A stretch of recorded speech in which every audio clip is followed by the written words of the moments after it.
I'm just going to come out and say it. From a combative point of view, from a functional martial arts point of view, karate kata and kung fu forms are useless or mostly useless. Now, before people jump down my throat, this isn't a theoretical thing for me.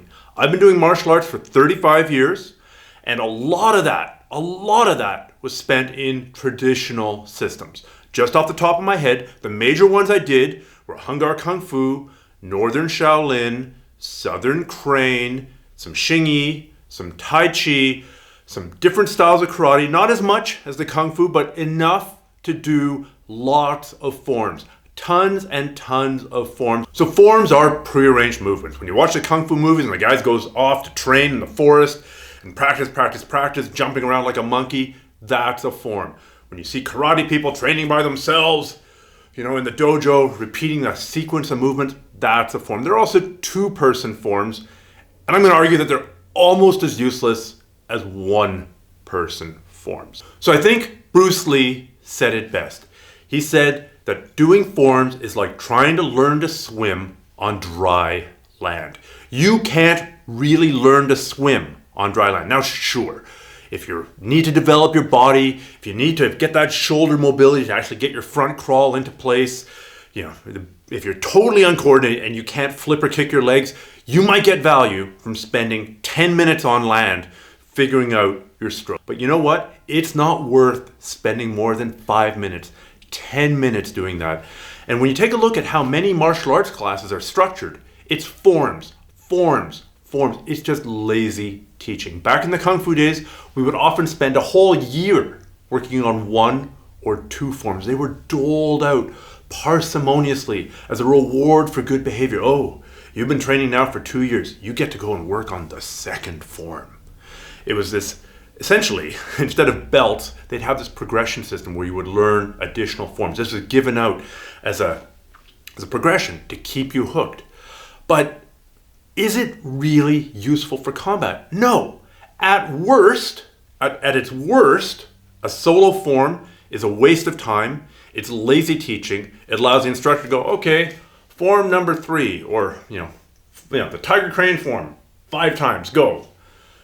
That's lazy teaching on his part, and it's basic body coordination, right? I think you'd get more benefit from doing some gymnastics, from doing some weight training, from doing some yoga to focus on your body control. Now, a better case scenario with the forms is where you actually know what the applications are for the movements, or some of the applications. That was always the big carrot being dangled in front of you. If you keep on training hard, grasshopper, we will show you what these movements mean. Right? Or we'll show you the advanced applications of the movement, right? This is a punch. But you know what? It's not only a punch, it's also many other advanced things. And we'll show you eventually if you keep on paying your dues and keep on training. So dangling the applications in front of you is lazy teaching. It's crap.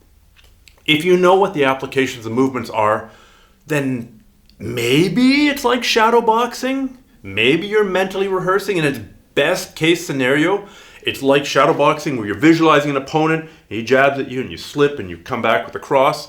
To do that in a form, okay, I'm visualizing some big guy grabbing my wrist. Okay, now I'm going to reverse the grip and I'm going to hit him. You're getting some mental rehearsal in. That's not entirely a bad thing. Is it worth focusing all your training on, or the majority of your training on? Not at all, but it has some application. But my point is, knowing what the application is not enough.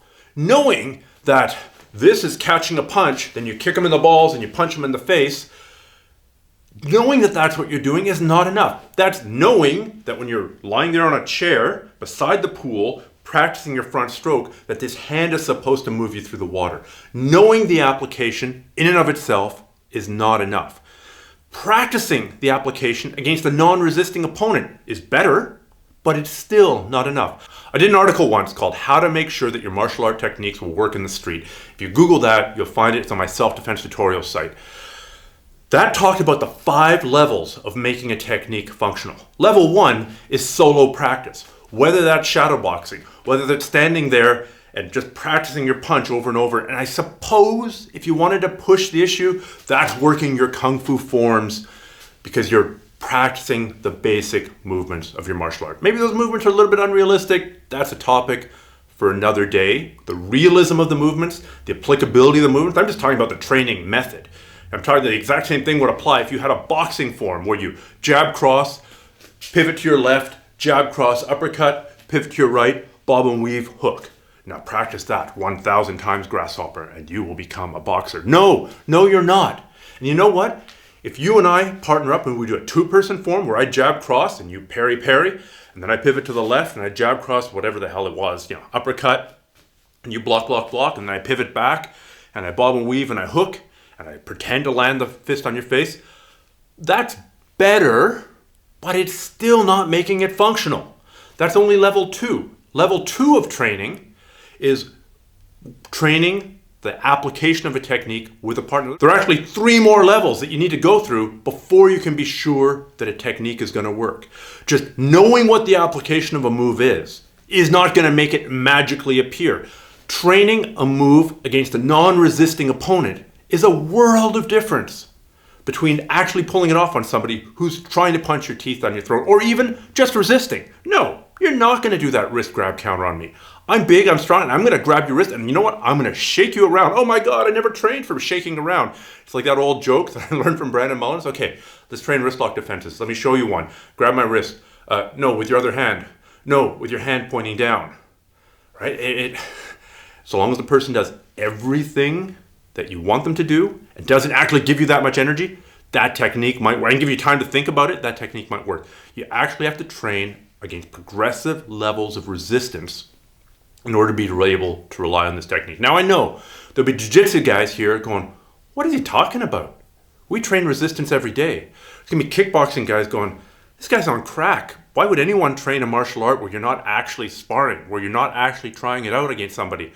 I'm here to tell you that in the years of Hung Gar, in the years of Northern Shaolin, in the years of Southern Crane, actually in the years of Wing Chun, I forgot to mention I also did Wing Chun for a bunch of years, we would spar maybe once or twice a year. Now that was better than not. That was better than many schools where there was no sparring at all. And I learned a ton during those biannual sparring sessions.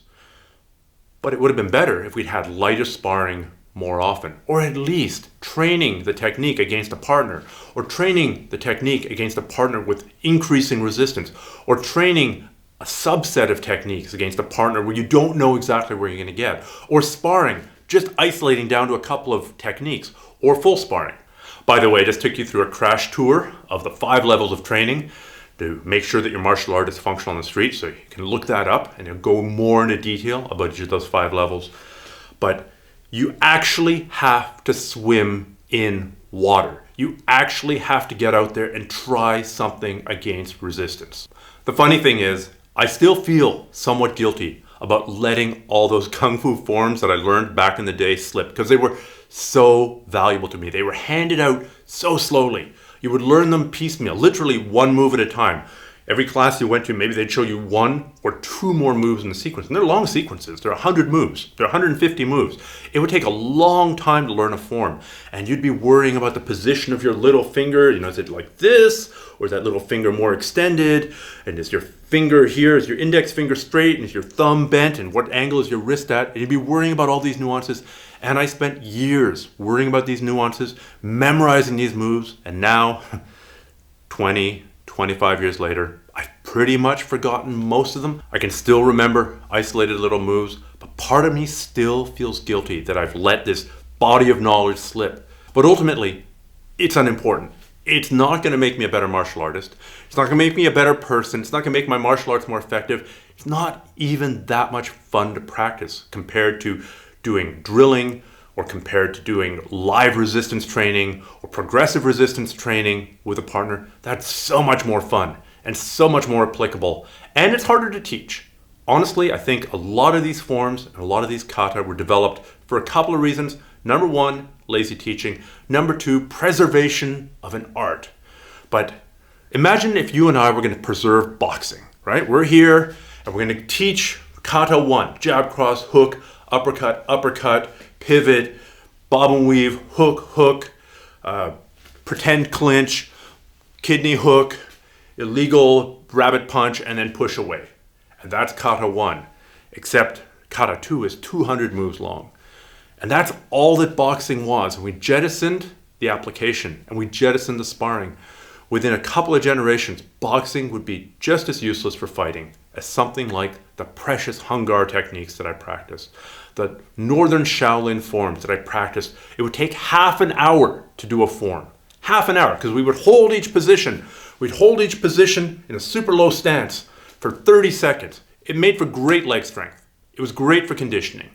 You know what? One set of squats with a weight on a barbell would have been just as effective and probably more combative and way more time efficient, because you could have done one set of squats and then moved on to actual training, to actual sparring, to actually working with a human being and feeling the reaction and feeling how they push and pull you and how they react and how different people react in the same situation. So life is short, right? Everyone agrees. Life is too short to spend half an hour doing some Kung Fu Kata when that could be much more efficiently and effectively trained and compressed. If your goal is leg strength, do squats. If your goal is combat effectiveness, train with a partner. If your goal is to develop strong legs and become combatively effective, then do squats and then train with a partner. Don't do the long Kung Fu form where you're holding your positions for 30 seconds in a super low stance. It's not combative anyway. Life is short. And unless you're crazy interested in the cultural connotations of the correct way to form your crane beak strike when you're working your crane Kung Fu, don't bother doing forms. There are much more effective and efficient ways to train out there.